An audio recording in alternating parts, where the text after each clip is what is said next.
today is... Hi, everyone. As Lenny was saying, I'm a postdoc in her lab. I've worked during my PhD in pattern and smart materials for self-folding machines. And today I'm going to talk a little bit about self-folding matter. And later, this first half of the lecture. So just a brief roadmap on what you should expect here is I'm going to talk a little bit on how we're defining here self-folding matter, some bio-inspirations, look in nature and how nature came up with solutions for folding. And some of the solutions inspired some devices and machines in HCII and robotic fields. And then later on, I'm going to go broadly, how you can achieve the self-folding and some of the fabrication techniques that you can consider to achieve that self-folding for your future and your. I was focusing more on the design aspect and the fabrication aspect, but if you have more specific and technical questions, I'm happy to answer too if I can. And then later on, I'm gonna close it up on just giving based on hopefully the building up on the knowledge in this lecture. I'll give you some application on a previous work of mine. In this first half of the lecture. In the second half of the lecture, Michael's going to go a little bit more in depth on the actuation and some of the literature in there. Okay, so what is self-folding matter? I could be the professor to say like, what is self-folding matter? And then I'll wait for a little bit and you guys kind of come up with a solution, but I'm going to give you a way that how one would tentatively define self-folding matter here. So when you're thinking about a definition, we can potentially break it out the words here. So how do we define self? And as a prefix, it means oneself or within itself or automatic. Folding, the act of making a fold or doubling of the application. And then later a matter. So as essentially a type of a substance or a physical substance that occupies space and has mass. So if we couple up the three different definitions to define the self-folding matter, we can say that self-folding matter is nothing more than an automatic way of folding of a physical substance. So have that definition in mind and look into nature. You can see that actually, you look at mimosas, and in previous lectures that I already explained how mimosas, can sense the touch and can automatically trigger that folding. So it's a natural thing that happens, and it's essentially, this is a definition of a folding. And then conspicuously, you can see the deployment of the wings of a ladybug. They just by opening up the wings, you can automatically, launch the origami pattern, like you can see all the patterns that allow the folding of the wings of the ladybug for flying. And even if you look at it even microscopically, and you look at the DNA, you can actually, depending on how you strand that DNA, you can make patterns out of that too. And those patterns, you can make them using origami techniques for not only making funny faces and cool structures, but it can also actually make nanorobots out of that too. So if you look in nature and how nature works, you can actually observe some of the features of folding. You can see how it can be used for deployability, for self-sensing, or for scalability. And leveraging that, engineers and also designers and other researchers, both in robotics and in HCI, human computer interaction fields, they've been leveraging that advantage to create deployable, reconfigurable devices and machines. So for the first one on the top left, you can see an example of a deployment of a self-folding machine. So essentially it starts off flat, and then by triggering an active layer within this composite, within this, the multiple material device, you can achieve the self-folding crawler that can be used for deployability of, search and rescue, for instance. And now, in a similar manner, you can also see here on the right side, you have, you can deploy the wheel, so you can go to different, you can change, the angle of the wheel, so you can go to different debris, for instance, for search and rescue as well, or even for drug delivery, because origami is very scalable, and you can essentially, one can imagine you can ingest a pill, and that pill is going to dissolve and deploy a robot for drug delivery here. And finally, you can also think, I'm giving an example of robotics, but you're also going to be later on the interactive side. So, and finally, on the right side, you can think about like being a little bit, how you can deploy the body for, locomotion, and also tentatively adapting to its environment as well. So you have a lot in robotics using the self-folding for deployability, reconfigurability, for search and rescue, drug delivery, etc. Whereas on the human-computer interaction side, you can also use that not only for making interactive structures. By interactive, I mean you can make toys. You can make. You saw in one of the first half of the lectures here, Luca teaching you how to make those fluidic actuators, and then depending on how you pattern them, you can also achieve this self-folding, automatic folding using fluidic channels. On the right side, you can also see, you can use that for making pop-up interactive. So essentially open up and then you can trigger them to have this little falling water behavior, as you can see on the right. So just by leveraging the concept and the advantage of folding, you can achieve different systems, if you will, through this concept. But how can you essentially achieve self-folding, this automatic folding? And what are the principles and what are some of the techniques that you can use to achieve that? And first and foremost, what is folding and how do you achieve folding? And what are some of the concepts that you need to have of just manual folding before you jump into automatic folding? So I'm sure most of you, actually I'm not sure, but hopefully most of you have heard about origami, which essentially, the ancient art that you can, the art of folding paper, essentially. So through folding paper, right, like as the terminology suggests, you fold a paper, and by making that, you create a crease. That crease may have this folding angle that you can see here, but more importantly for the design concept, in this case for your visualization, you can, by folding, you automatically generate what we call a mountain fold and a valley fold. So if your crease is folded upwards, it's defined as a mountain, and if it's on the bottom of the overall structure, it's called a valley. And by defining on where you want the mountain fold and the valley fold in your single sheet of planner paper, you can, by planning where you want to put them, you can essentially fold accordingly, which fold is going to be a valley, which fold is going to be a mountain, and you can generate a 3D shape. And then you have a box. So this is just a simple example, but there are several ways. You can make frogs, you can make several patterns out of origami. And now we understand, hopefully, this, the concept of mountain valley. We can jump in a little bit on how can one achieve self-folding. So manual folding, you manually fold the paper according to the mountain valley folds they want. With the self-folding approach, what you want is the automatic folding. So there are, in the literature, if you broadly, you can classify in, we can achieve the self-folding through an active material. So we call it here, just with a single layer of material and just trigger them, and how you trigger that material and the behavior on that material, you can achieve folding.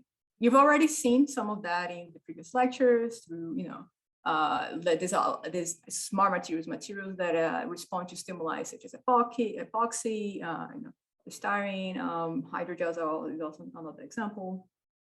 Anyway, so the idea, you have this active material, this smart material, and then you have another way of doing with a laminate composite. Starting off with the first one, which is the active material, and spoiler alert, this is something that you guys want to replicate in the lab session. So maybe that's, if you were sleeping, still waking up, that may be a good time to wake up. So the idea here is that you have this active material, and depending on where you trigger them, you can induce the folding. So here you have a shrink ink. If you're not familiar with shrink ink, it's essentially plastic film, and then that it will bidirectionally fold. So it will essentially shrink, as the name suggests, once you apply a stimulus.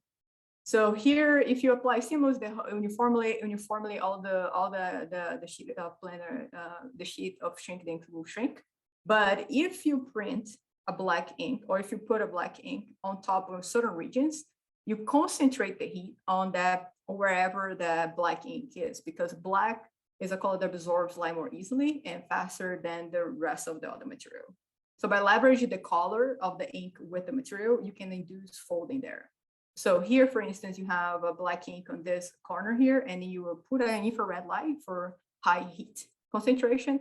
And because you have a black ink only on this corner here on this spot on the shrink film, it will shrink faster in this region in comparison to the rest of the material, and therefore induce the folding. You can also play on, again, where you want that folding to occur. If you want a mountain fold or a valley fold, you can induce that to get this bidirectional folding. Question so far?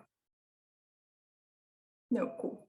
So you can induce, you know, in this paper, you can essentially achieve this. They were essentially proving the method and making some characterizations on the temperature, on the width of the ink that you need to, and some of the shape, and demonstrating some of the shape that they can make with this approach for inducing self-folding. But this is a classic and simple example that with a single layer of some active material that it can, in this case, contract, that it can achieve self-folding. And here is a video because, you know, photos are nice, but videos are nicer. So you can see here, and this is real time, for instance, like the moment, like if you have it's all about the temperature. The moment that you pass that transition temperature of your polymer, it will automatically trigger that folding in the specific regions that you put the black ink. Okay. So the other approach is the composite. So when someone says like you have a composite, essentially a multi-material device, a multi-material structure or system. So a laminate composite is essentially a multi-material laminated planar structure or device. So what are when did you use one and which was the other? That would depend, again, I always highlight application. Depends on what you're trying to achieve in the end of the process, and that would dictate your design choices. Normally, engineering, that's how we tend to approach the problem. But the idea here is if you have a composite, it can you're not limited just with the benefits of just one layer. You can actually leverage the benefits and disadvantages and compensate disadvantages of some materials with other materials. So for instance, here you can induce folding with an active layer, liquid elastomer, which we'll go more in depth later, combined with a rigid layer. And depending how you constrain the active layer with the active and soft, in this case, soft layer, with the rigid layer, you can induce folding through a tendon-driven approach, as you can see here, or a flexure approach, or the traditional origami sandwiched approach in the right side. So the way this works is that by constraining only the edges of your structure of your active material onto your rigid layer, leave it free to contract only the middle. Once you trigger the liquid crystal elastomer, the stimuli, in this case, temperature, you essentially contract and induce this folding. But you notice that you're inducing folding because it's free to contract the top and the bottom. Now, if I constrain the layer, the LC, so sandwich it, and I constrain the bottom of the LC onto the rigid layer and leave it only a gap on the top layer, and you can, of course, you can control that gap, induce, control the angle. But the idea here is that once you leave it free, you unconstrain only this layer, you're essentially inducing the folding, the bending here and contraction only on the top, and therefore the folding through this bending behavior of the active material. So here's some examples on how some of the triggering and of this actuator. Liquid crystal elastomer is, I'm gonna go more in depth later, but it's essentially, you can see it's reversible here. So it's the other approaches that we saw here were not reversible once the stimuli finishes. So the moment that I turn off the infrared light, it will be locked in this position here. In order for me to unlock that, I would have to kind of manually, I'm gonna have to heat it up again and kind of manually unfold it carefully. This is already programmed, and you can have this possible back and forth of the fold. Okay, so that's one. So given this, this is a single hinge design approach. So you understand that with a composite, you have different ways you can achieve this folding. You can have tendon-driven approach, like you can have like a muscle that you're pulling in and you're inducing folding, or you can sandwich your active layer or your to induce the folding. And here's another example how you can induce the folding as well, using as a PVC, but you can also use a shrink ink to achieve this valley and mountain fold. And in this work in particular, was interesting, they using this for sensing. So you can pattern the layers of the origami to achieve the sensing, inducing for the for creating origami spider senses, essentially, with the walls of the origami here that are metallic. You can, measure the capacitance and inductance, I believe, in this paper. But the idea here, one thing that was interesting is that the scalability. Here they highlighted the fact that you can make these structures and then you can make better scalable. Look at the size of this little, not sure how to call it, little worm, let's say, origami spider worm. So this principle here is using uniform heating. On the left, on the right here, it's an approach in how you can use, specifically on the right, is an approach that you can use sequential heating, sequential folding. Some structures you will have locking, for instance, you actually want the sequential folding. And here this is how you can achieve sequential folding of a crane, for instance. You can, depending on how you pattern each one of those hinges, you can trigger it with a power supply. And the breakdown is you have an active layer here, you have an adhesive layer, and you can have a flexible circuit for resistive heating. And once you heat it up, you apply a current into a power into this, and then you essentially going to heat it up, and then you do the folding. Again, you can pattern and you can design your hinge in different ways depending on what you're trying to achieve. In this case, in the crane, they also sandwich it with the top layer. So I've been talking about like triggering and folding. So with a composite, you can play with the patterning on where you want to leave these gaps. And depending on the material that you have, you can kind of play with the patterning of a rigid layer of a composite, for instance, with the active layer that you have, and you can leverage that. Or you can just rely on the actuation of your active material. Most cases, they tend to be a polymer, or I'll later on say there's another class of materials that ends an alloy, and you can achieve this kind of foldings. But in general, the type of actuation, and when I say actuation, it's like the muscle or the motor of your structure to automatically induce that folding. You were looking, depending on the application, some of them you want something that's patternable, tunable, and is easy to integrate with a 2D fabrication approach, like for instance, laser cutting or vinyl cutting, or even potentially printing if you want to, customize it in that manner. So here, one example of a single layer of active material, and one example of how you can achieve self-folding through the composite. Chip memory polymers are examples of that. The other one, you can use traditional, particularly if you want to make a big structure and you want to fold, you can potentially leverage motors and fluidic systems as well. As you can see on the left side, you can, in the tendon-driven approach, what you're doing is essentially you're wiring and you're kneading in some cables into your structure in a way that once you pull it, the whole structure of the origami will collapse, will deploy, will fold and unfold. That's the principle with the tendon-driven approach of motors. And then you have chip membrane alloys, which is another class of active materials, and I'll talk a little bit in a bit about them, and magnetic fields.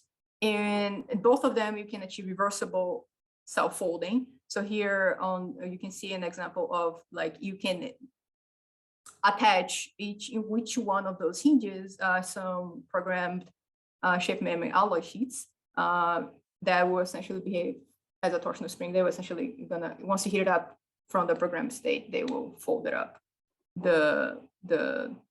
according to how they'll fold it up according to the shape and the sequence of triggering them that you want. So as you can see on the top in this GIF. On the second side, on the bottom, we can see the drug delivery, and that's because it's such a small scale, you can use it in magnetic fields to achieve that kind of deployability. So imagine that you have a pill, and inside of the pill, you have this less compact deployed origami shape. And then the moment that you ingest it, the fluoric acid that can essentially be in your stomach can essentially decompose the pill and release the folding robot that can be deployed with external magnetic field to walk through your body for delivery on the drug. Has this been tested? There have been some places that people are investing in this, but I have yet to hear if it was fully deployed. But the concept is interesting, and it demonstrates again the scalability and the promising of using this kind of approach. And finally, you know, if you want something that it kind of leverage this Venn diagram, like you can kind of leverage the patentability, the integration with 2D fabrication techniques, the scalability not only in quantity and size, and also the reversibility of the folding, automatic folding. Really, the biggest ones are LCs, liquid crystal elastomers, the hydrogels. Hydrogels you've potentially seen in some of the other classes, I believe, in this class. You've seen some of the concept that you have those little capsules of hydrogels that you can induce folding by swelling the swelling. So the advantage of hydrogels is, in comparison with liquid crystal elastomers, is both of them relatively, depending on how you synthesize them, they can be slow on actuation. But in hydrogels, the biggest advantage is because they need to be hydrated. They need to be in an environment that hydrates them. Otherwise, they will be dry very fast, and therefore, hinders the repeatability of the material for a certain application. But other than that, this is the landscape that being mostly explored for self-folding fitting in this Venn diagram. There are other materials that you can use as well, but I'm fitting on all of those, key features that you have here. And by integrability, I'm saying not only in 2D fabrication, but also in assembly. So high voltage is also a constraint sometimes in certain applications. So again, all depends on the application that you're aiming for. Okay, so I've been talking a lot about triggering actuation, and then I mentioned several times the groups elastomers shipping alloys. This is just for you to be aware of the landscape on what it can look at when you're self-folding, and the types of actuations that are being emerging, and some of them not so emerging, but it's being out there ready for folding. So I'm gonna talk a little bit on what are liquid crystal elastomers, and then I'll go on and what are shipping alloys and how they differ and how they can be used. So liquid crystal elastomers, as the name suggests, is essentially it's a material that it has is a polymer that has the properties of liquid crystals with the mechanical properties of elastomers. What does that mean? If you think about liquid crystals, if you don't know what liquid crystal is, a state of matter, and if you look at your calculator and you press your calculator, that display there that you see, those little rainbows that you see, that's a liquid crystal. So essentially, you see liquid crystal in your daily life in liquid crystal displays, and depending on how oriented those imagine the internal structures of the liquid crystal, depending on the organization of them, that's what's going to dictate if you're going to see something or not, essentially. So in your calculator, if you're going to have a number, it's going to be like gray, essentially, in your screen. So if you have this image in your mind and you understand that that's a part of a liquid crystal, that the self-organization orientation of that, then you think about the elastomers. Elastomers, you can stretch, right? They are soft. So combining them together, what you have is you essentially have these structures called mesogens, and depending on them, these molecules, depending on the orientation of them, you can dictate the deformation of this rubber, essentially. And there are different ways you can synthesize the liquid crystal elastomers. There are different ways you can, synthesize. You can tune the chemistry and you can fabricate them. The simplest way, let's think about a noodle. Let's say, like you have your packaged noodle, your dry noodle, they all tangled up, right? And then you stretch it up and they all become aligned, essentially, right? So here is a similar concept, and where the noodle is essentially, the polymer chains, and then the liquid crystal elastomers essentially think about the seasoning that's stuck into a noodle, and now it's oriented as you stretch it. So here you have the mesogens, they all stretch it, they're all fully aligned.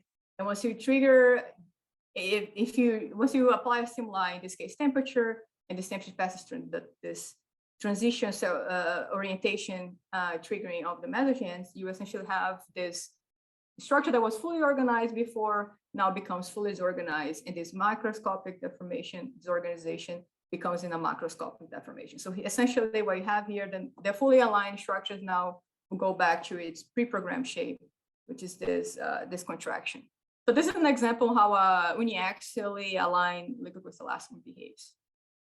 The second example is, and it's a polymer, and you have this advantage of, you can cast, and there are different ways that you can customize liquid crystal elastomers. And you have shipping alloys, which is, you also have it has the advantage of alloys, essentially. But it has a different structure. It has a crystalline structure in it. So here, you also can have reversibility, but in shape memory alloys, while in liquid crystal elastomer you have a lot of the metal chain orientation. In liquid crystal elastomer, in the shape memory alloys, you have the martensonite state and the artesonite state of the crystalline phases in the internal structures of the alloy. So here, how do you program and how do you train the alloy here? Essentially, you have in the martensonite phase, it's relatively pliable. You can deform a little bit of your alloy. Essentially, you deform to the shape that you want to program, and if you want to make that a two-way, in other words, you can you have a shape. The material, remember, is a shape when it's a low temperature and a shape in a high temperature. So if you want to program this, essentially constrain that you have your shape that you wanted to program at, then you constrain that and you anneal it at 400 Celsius, for instance.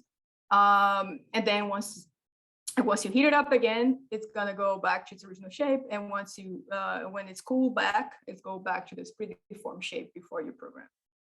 As you can see here. We have this two-way shape memory effect. Talked a little bit about that, but if you have questions, just please let me know. So in the fabrication aspect, like I mentioned, there are different approaches. The traditional approach that you mostly see and for self-folding, you have an approach of using additive manufacturing. You print layers, 2D layers for you use a 3D approach to print a 2D layer to achieve 3D shapes.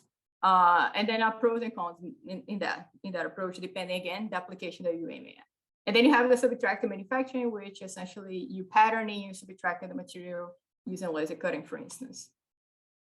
So for an example of a way of printing, and Michael will probably go more in depth on that, but essentially here you can print liquid crystal elastomers, and then leveraging the advantage of the programmability of those internal structures of the liquid crystal elastomers, you can use that with the nozzle of the printer, and you can as you print it, you can program the orientation in the direction of the deformation that you want of your structure to induce self-folding, for reversible self-folding of your structures, for instance, here.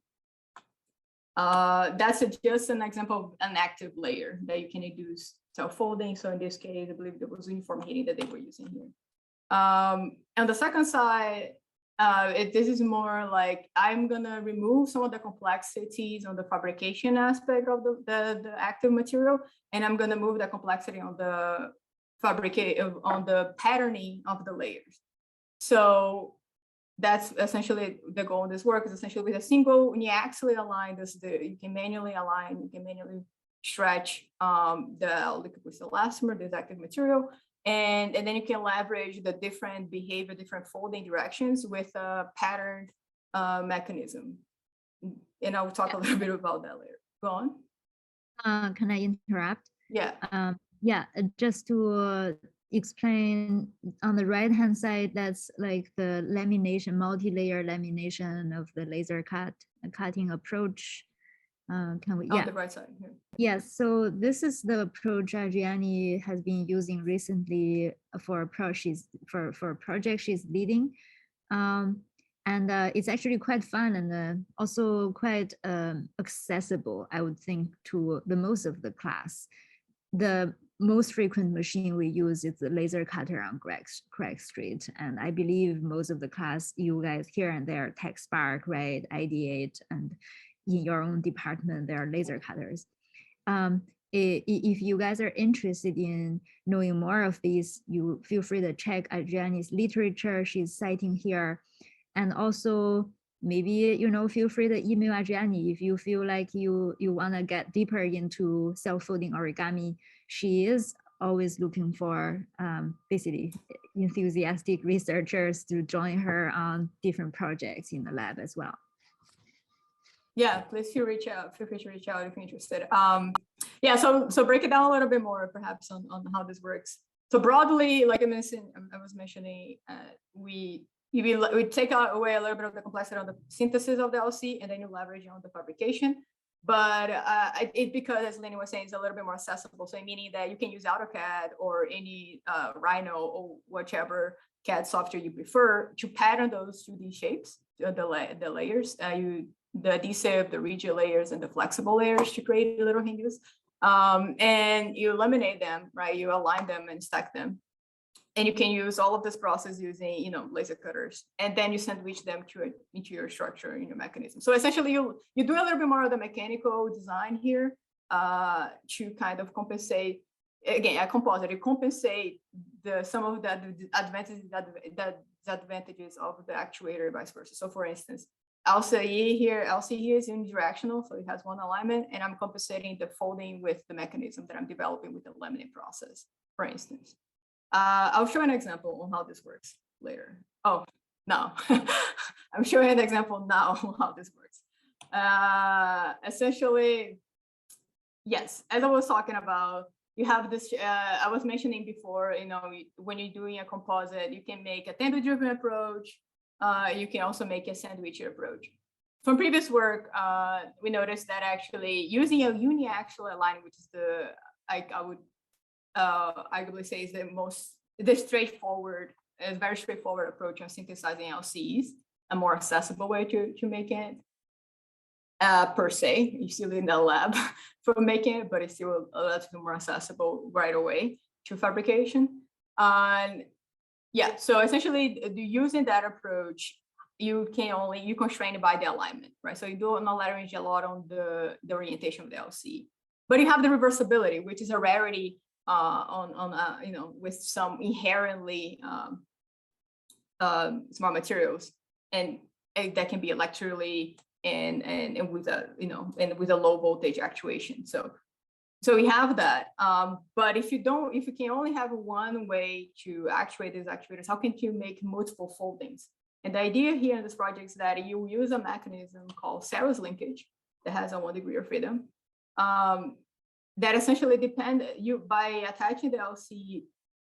This mechanism, independently if you compress it or you pop it up, or you compress it horizontally or you extend it vertically, you only have the same behavior. We pop it up and for folding, unfolding, and it will go back to the flat sheet, as you can see here. So essentially, if you sandwich it with the LC, you need to actually align LC. You have this biaxial folding process in which when the LC it's heated up, it will essentially contract and pop it up the structure. And then once it cools down, it will flatten it back again. And we can reversibly repeat this cycle. And then by having this modular system, you can start thinking in other complex structures. Here's just an example of how small you can make them. You can make smaller than this, as you know, depending on, and that becomes a little bit more of the infrastructure you have. But you can make it small, and you can tune each one of the layers, the rigid layer. Here's an example on this modular, the schematic on how this works and what it looks like. And how do you design that? Well, you know, at the end of the day, you need some design guidelines. You need to know how to dimensionalize your structure to properly make sure that it works the way you think it will work. So here you can essentially control the folding angle of this modular Serra's linkage. And I call it modular because it's a single device, but that I leverage in this work to make different structures in different situations, for locomotion or just for fun, like a toy. So here you can see that the folding angle is essentially a function of the linkages, the lengths, and then also the actuation strain of the LC. So what I mean by actuation strain is essentially the ratio between the deformation of the LC, the difference between the original length before contraction and the length once it's contracted, divided by the original length of the actuator.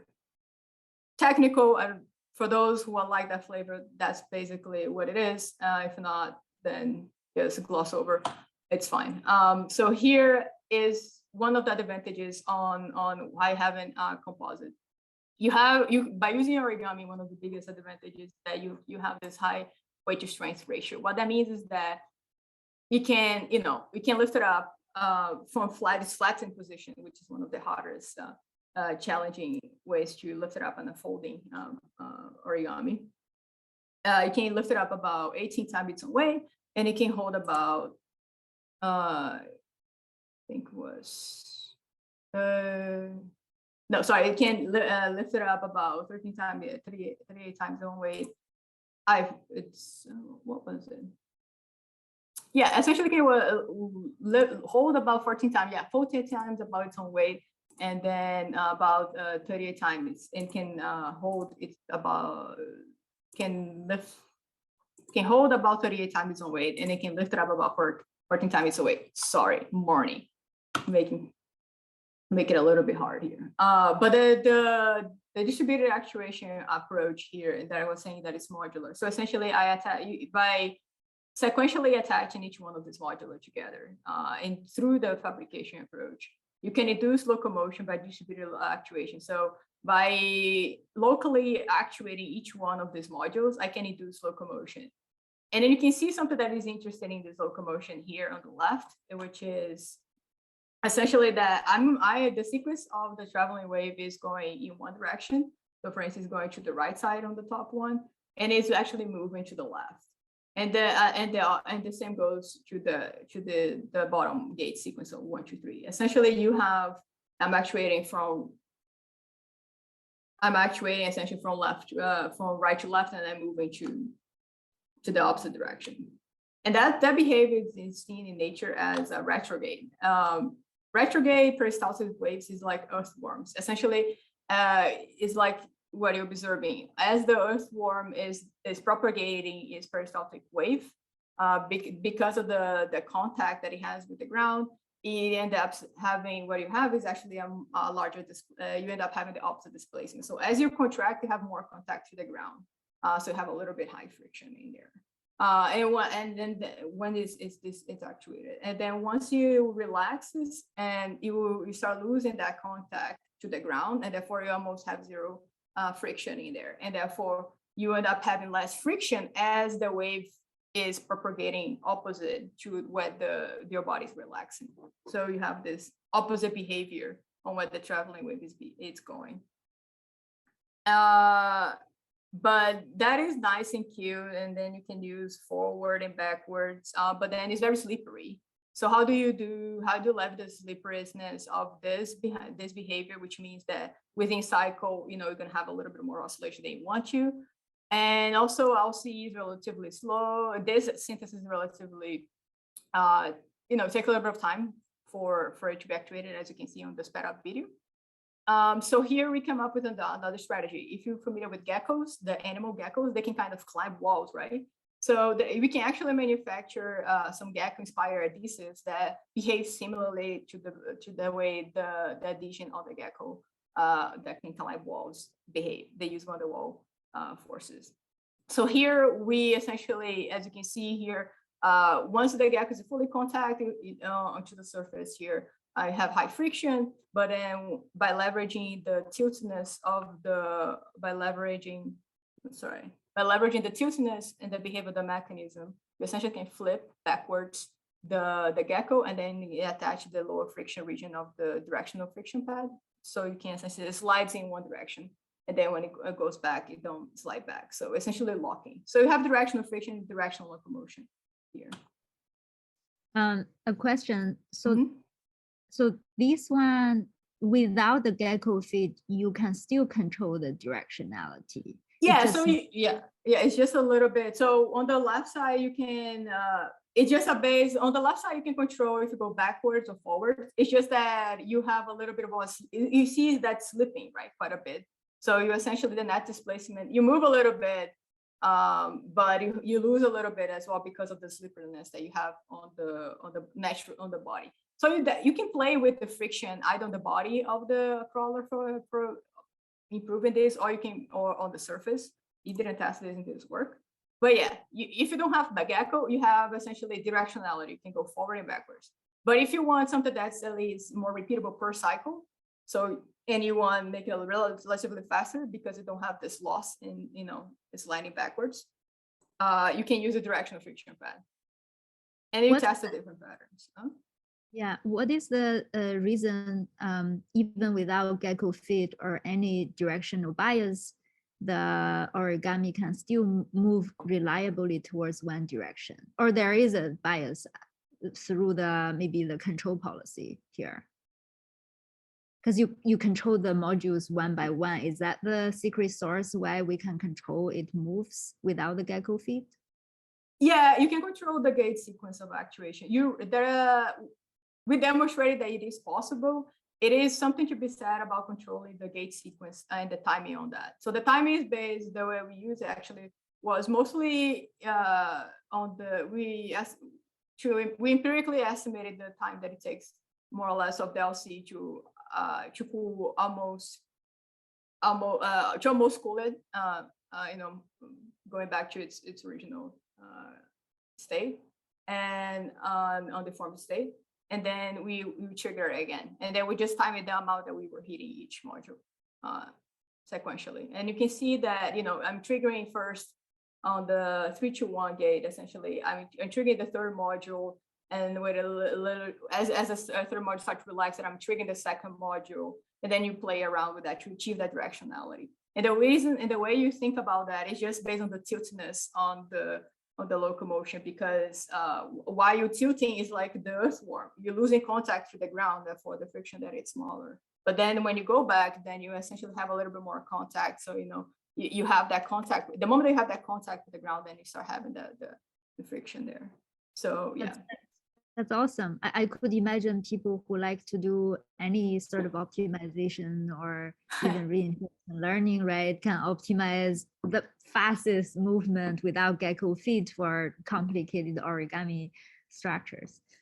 That is true. I would say that we actually played a little bit with that idea. The challenge here is that the liquid Elastomers are actually very, in this one that we're using, it's a little bit triggering. It was trickery for us to do that a little bit more, I guess, because of our choice of actuation. But the module itself, we can do that. Yeah. In short, that's the answer that I'll give. Because the time it takes for the LC to do, and the time is some optimizations we require to do the, you know, the feedback on the triggering, they would have a mismatch. So we would have to either compensating one on the algorithm or in the design to kind of like have that optimization ready for this. But nonetheless, I do think that the idea of the directional friction pad is that you can also have this galloping behavior. If you've seen a caterpillar, they have this, like, depending on where they land their feet, they kind of have this kind of traveling wave behavior as well. So you have two flavors here on how you can achieve that locomotion. And I'll leave it at that. Essentially, wrapping up, have self-folding. You look in nature, you see like self-fold is all around us. You can leverage that actuation for making deployable machines, and you can also use it for interaction. And depending on how you trigger certain smart materials or artificial muscles, you can have this reversible actuation. And I didn't show this, but this is also another way that you can adapt the module of the cellulose linkage to have like this origami inspired trend for reversible self-folding, analogous to this one. This one is reversible. This one is not. So depending on how you select your actuator, you can achieve reversible actuation or not. And I'll leave it at that for questions if you have any. Yeah, thank you so much, Adrian. Any questions from the class? And feel free to leave a note on the chat as well. So while you guys are thinking, so I just want to fill in, arguably, this is also my question to Adriani. You hold on that until I finish my statement to answer it, please. But the question is, or my understanding is, arguably speaking, all the stuff we introduce in the class is kind of a folding, right? And folding by geometrical definition can also mean curve folding. And although traditionally origami, because we use paper a lot to play with origami as kid, we consider it all like sharp folds, kind of like the little birds in some of those examples, the one at the bottom left. But if we also consider curve folding, like mimosa and the falling water drops as origami as well, then all the class contents we talk about so far, origami and folding. I'm a little bit curious, Adriani, as an expert in this field, whether that's your understanding as well. But before that, I do want to make a statement why engineers are so fascinated by origami. Many reasons, but one reason is that, so mathematically it's already proved that origami can That's scalable. approximate any arbitrary shapes. So that means you input a bunny, you can simplify it into multiple faces with folding hinges in between, and those hinges can be sharp, can be curved, but essentially the idea is you can approximate any arbitrary shapes. It's fascinating with its own geometry and with its own math. And if you combine origami geometry with smart materials, then suddenly more physics are coming into play as well. So it's just a very rich topic for engineers, but also interesting applications. I think the origami for engineering design was, having a long history. Recent years was promoted by NASA. So they were making a solar panel, like used in space. They had to pack it very tightly, and then once in space, they can deploy it much larger. I forgot what's the size changes. I think it definitely more than 10 times larger than the initially packed form. So there are a lot of benefits in terms of space saving for origami and versatility for the kind of shapes it can control. And the mountain and valley fold Adriani just introduced in one of her slides are really the core of the geometrical computation here. Yeah, and you can go very deep into it if you are interested in this topic. But yeah, now maybe my question, how do you think about in your notion, do you think like the entire class, let's say morphing matter, is about folding and origami? Yeah, I realize that it depends on how you define folding here, right? So I could have break another bracket on how we define folding. You're right that inherently when you're folding something, you're gonna have a curvature, right? It's just that you're gonna have this curvature right here. Have this R. I would say though that normally, from what I've seen, most of the folding that when we think about folding, generally we do think about the sharp corners, because if you make if the curvature is too is more like a semicircle essentially, then that becomes more like a bending curvature. It's more like a curvature and a bending structure. Like for instance, like you're coiling something, and then that curvature is smooth. That is the notion of folding per se. In the way I see it, it's more like you curving that shape, and not necessarily folding. The terminology that is mostly commonly used for that kind of large curvature is it's a curve, and it's per se not necessarily a folding. Normally, when you use the terminology of folding, you do have a little that curvature, that radius of curvature. It's more localized essentially, so it's not very broad, and it induces a little bit of a sharp corner.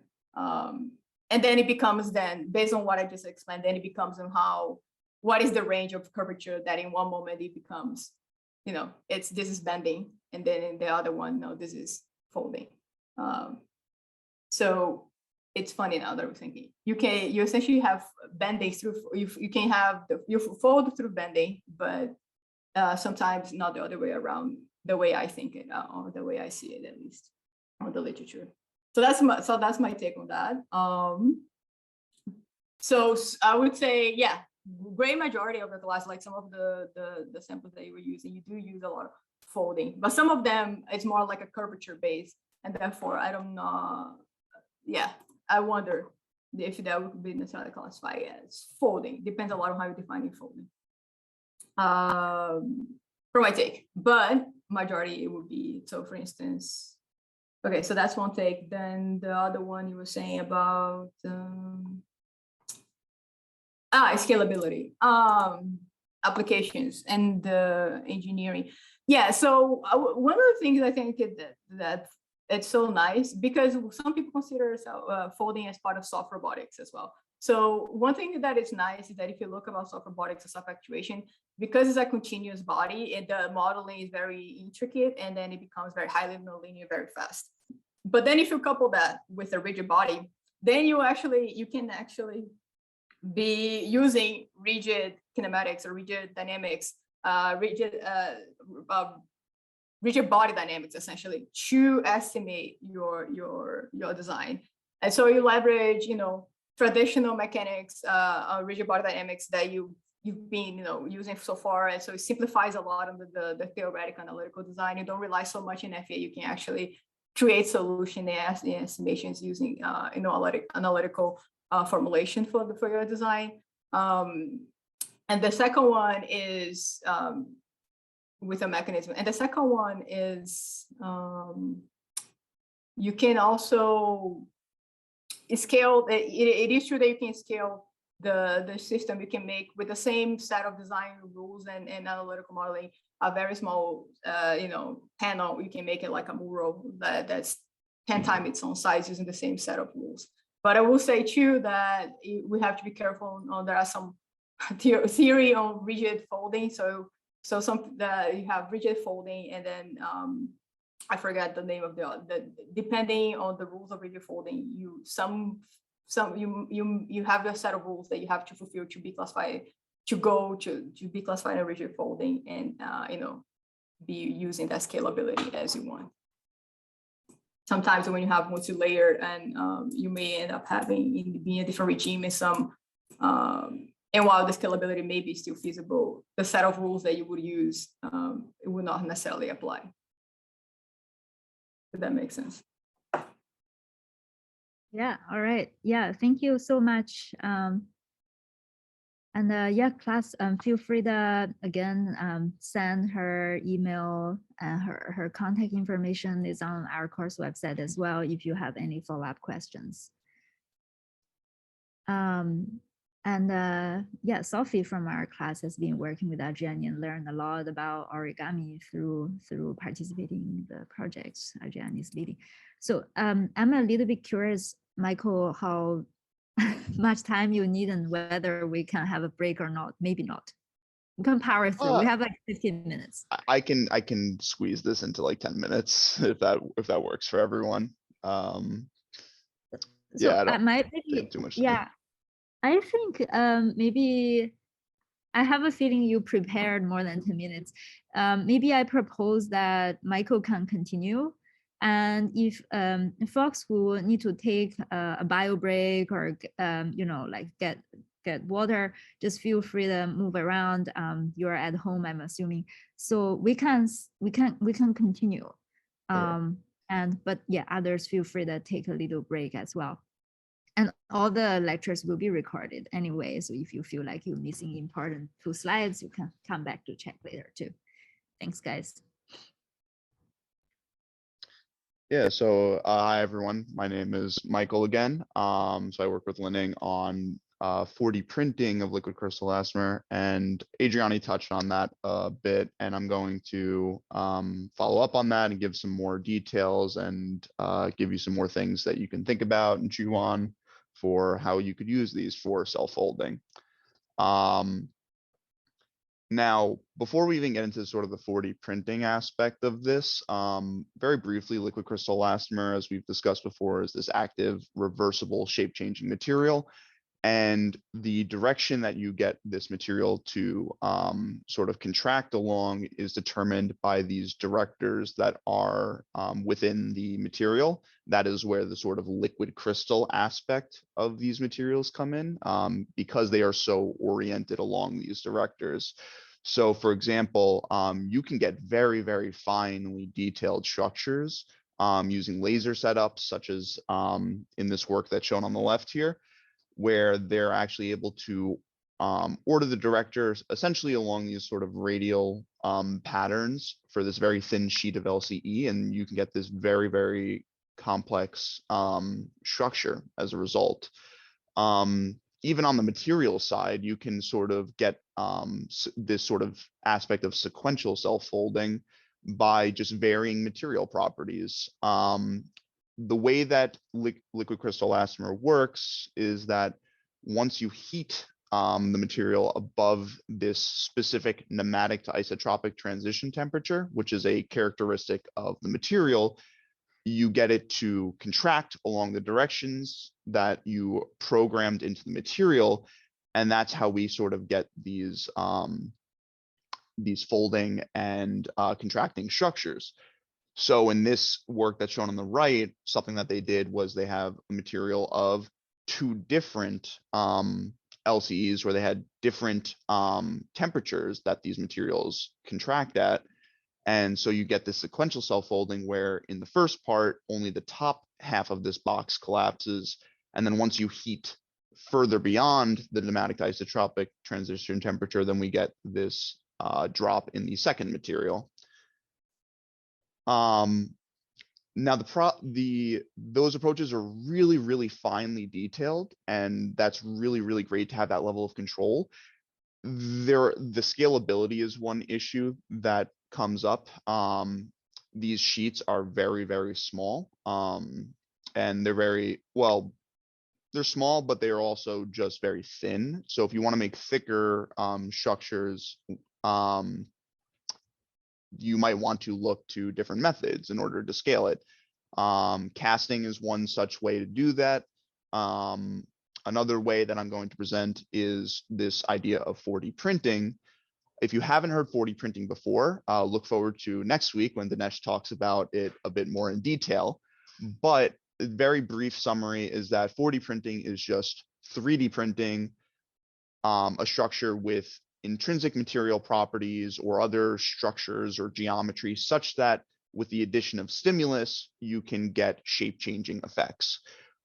With liquid crystal elastomer, the way that we do this is we essentially print using a nozzle, and because of the shear thinning effect of 3D printing from a nozzle, we can get the chains and directors in our structure to be aligned along specific directions, such that when we then heat those structures up, all of the chains pull together and we get this macroscopic contraction. And the way that we do this specifically for our approach and 4D printing is you use UV light or ultraviolet light to lock these directors into place once you deposit them on your substrate. And depending on the printing patterns you choose, you can actually get some really, really interesting effects. For example, if you go sort of this 90-degree, 0-degree direction, you can create this bilayer structure that will do bending along an axis. If you do a 45-degree structure, you can get this sort of coiling helical structure, which is shown in this video here. So we have this hot water bath that's here that is meant to trigger the shape change. And as you can see, what was originally just a flat sheet is now this highly coiled structure. Once we remove it from the hot bath and sit it back down though, and let it cool back down, you can see that we go back to having essentially a flat sheet again. And then finally, there's this one last one here where if you have like a 90-degree direction and then some other angle for your top layer, you can get a more coiling around this central structure. So with that sort of thought, I wanted to pose this question to you all of what might happen with this structure when you have concentric circles. So very briefly, I'm going to give a little bit more detail so you can think about this. If I have a director that's going from left to right in this LCE structure, and I have this unit cell of LCE, upon heating, we're going to get this contraction along the direction of our director by some scaling factor lambda. And what we actually get as a result is that this is going to be accompanied by a very, very small, but it still exists, a change in the transverse directions, in the opposite directions. And this just comes from the fact that the material is incompressible. So if we're contracting along one direction, the material has to go somewhere else. So with this sort of idea in mind, and don't worry about the factors or anything like that,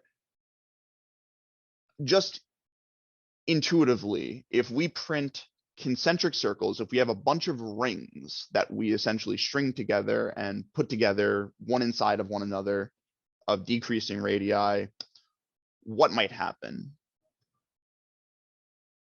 Does anyone have any sort of intuition, guess as to where they might think this would go?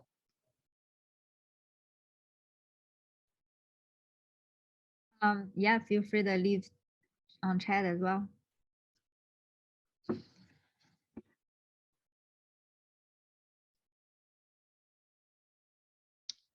Adriana has a raised hand, so. I'm just joking. Yeah. So I don't want to take too long. So if you have, perhaps you may be thinking, okay, well, if we have this alignment along the director and we print in concentric circles, let's just draw one simple circle and see what that gets us. So what we have is this original perimeter and the original radius of this circle. And upon heating these structures, well, we're going to get contraction along the direction of our printing path. So along the direction of this circle, if we like integrate along the whole direction of the circle, you're going to find that your perimeter is now going to be smaller than the original perimeter. But that's accompanied by an increase in the radius, because we have to, if we're going to contract along one direction, we need to expand in other directions. And what we get is that if we're decreasing our perimeter, but we're increasing our radius, we're going to get this new mismatch between our new perimeter and our new radius, where there's this extra scaling factor in where this, it's no longer equal to our nice equation for a circle perimeter. We have this we have this extra factor in. And the question is, well, how do we resolve this extra factor? And the answer is that we do it by getting out of plane curvature. And essentially what we get this structure to do is we get it to pop up into a cone. So just to kind of show this off, if we have these concentric circles and it originally was flat, now we get this transformed cone structure. And if you remove it, it will reversibly come back to what it was before, which is just a flat sheet. So that's in a nutshell how this LC 4D printing works. The question is then, well, how could we make use of this for sort of self-folding or just in general folding principles? And I'm going to present two different ways from literature that people have tried to do, or that could be used to do it, even though they're not necessarily used specifically for origami applications or self-folding applications. One way we could do this. Oh, yes. Briefly interrupt. Yeah. Yes. So just to clarify, class, why we're spending time to talk about liquid crystal elastomer, I'm not sure it's obvious. It should be super obvious. The magic of this material is that it's reversible. So we talk a lot about, you know, PLA and chip memory polymer. Ke was introducing the other day with a jewelry piece you dip in hot water, it can change shape, right? But it doesn't automatically go back. So this is an artificial muscle. In a sense, you heat it up, it contract. You cool it down, it recover back to its original shape. It's like a human muscle. That's why roboticists really like it, because it is by definition a true actuator in that sense, right? Versus the chip memory polymer is one way, self-folding, self-assembly behavior. Yep, exactly. And it's a very nice material property to have, because we can get it to do all sorts of fun things with this. It's no longer about just going in one direction. Now we can get it to come back to original directions, and I'll show an example of how that could be leveraged later on in the slide deck. And so, Sorry, I thought I said that in my lecture, but maybe I got over. no, I think we've mentioned it. It's one of those things that it's very funny, because the reversibility of LC is so natural to us after having worked with it for so long now, that we almost sort of bring it up as like oh yeah, it's reversible, but you know, we have all these other questions now we have about it. But that is, if you're going to take away anything, I guess, from that, is that the liquid crystal elastomer has this intrinsic reversibility. Let that be one thing that you come away with, because that leads to potential different changes in how you might design these structures. So one of the things that we can do to sort of vary these properties of how we constrain these structures is we can actually print this LCE at different temperatures, and this will, in essence, vary the phase of our extruded filament. So here's some optical microscopy of some printed LCE lines from this one work where they varied the temperature that they print at. And you might be asking, well, why does the temperature that we print at matter? And the reason that that matters is it goes back to that intrinsic property of liquid crystal elastomers, the pneumatic to isotropic transition temperature. The lower temperature we can print, the more aligned everything is going to be when it comes out of our nozzle, because it's in the pneumatics. It's in this pneumatic ordered state when it comes out of our nozzle. If we heat it above the material's pneumatic to isotropic transition temperature, well, when we deposit it, we might get some alignment, but it's not going to be great because it's in its isotropic state. It's already sort of all over the place. So you need to print it at low enough temperatures that you don't get that transition, but at high enough temperatures that you can actually print it, because the material can be very viscous.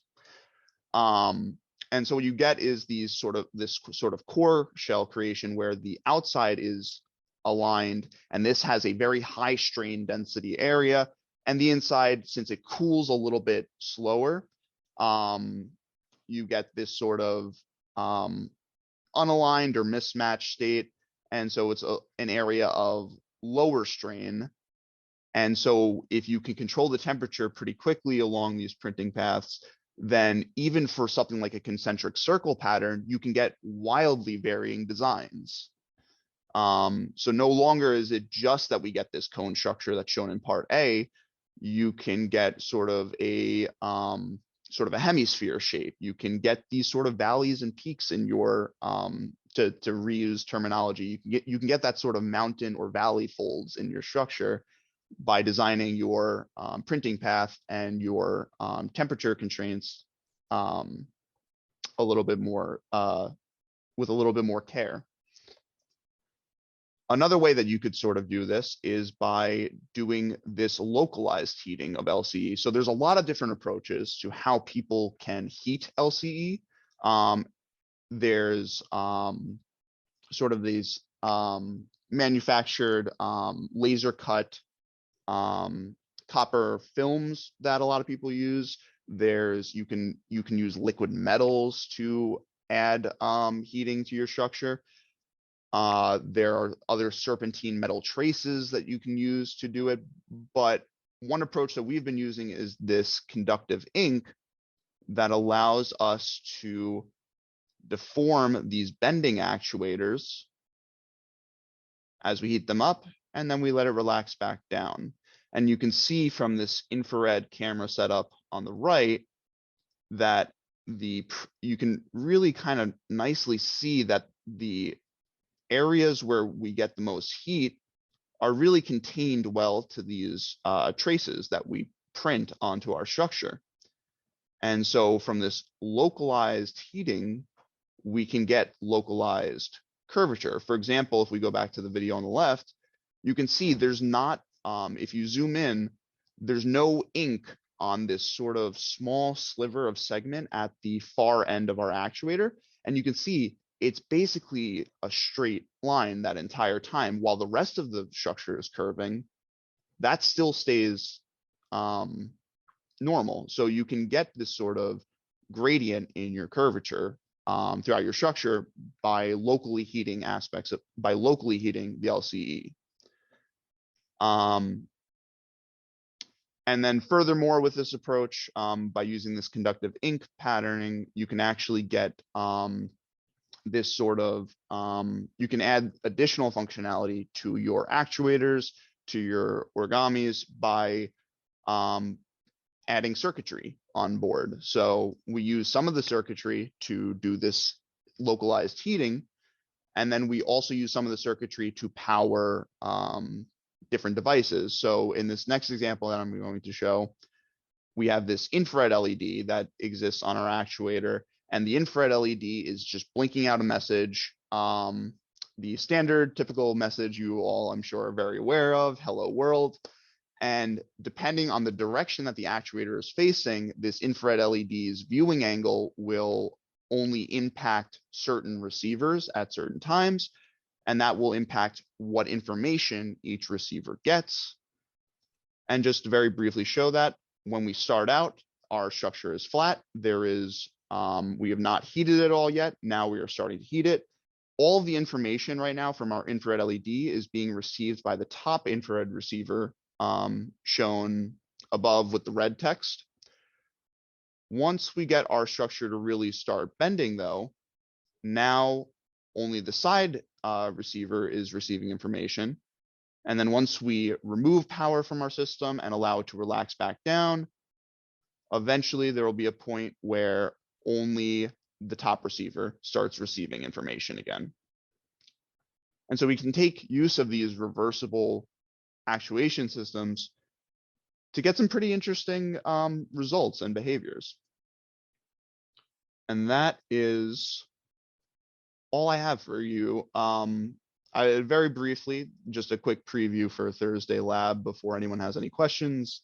Adriani talked about this a bit before, but we're going to be working with this shrinky dink material for creating these sort of self-folding structures. Essentially, these materials are made of polystyrene sheets, and they contract uniformly when heated, and they can be printed or drawn on. You can do a bunch of different patterns and stuff. Despite what the GIF on the right is showing you, they are not reversible.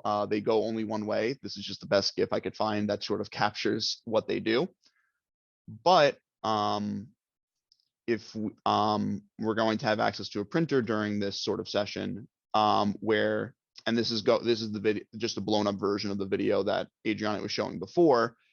If you can pattern areas of the sheet with black ink and then have your infrared light be shined upon it, what you can get is that the areas where the ink is, or the areas where the structures are going to be heated more quickly than the rest of the sheet, and then we get this sort of self-folding behavior. So ahead of the lab for Thursday, something that Adriani and I would love to have you all keep in mind is perhaps start thinking about these sort of designs that you might be able to achieve using this sort of methodology. And as Sophie has put in the chat, if you don't have this infrared light, you can still recreate this phenomenon by using the approach that Adriani mentioned earlier in the slides, where if you have sort of a constraining layer, such as like cardstock or something like that, you can just use any sort of form of heat to get these structures to bend in the ways that you want to. And that's it. Does anyone have any questions from any of the stuff that I've been talking about?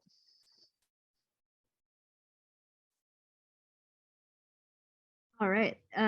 No questions. I think we can end here, and you guys have more opportunities to interact with Michael and Adriani Thursday as well. So thank you so much, guys.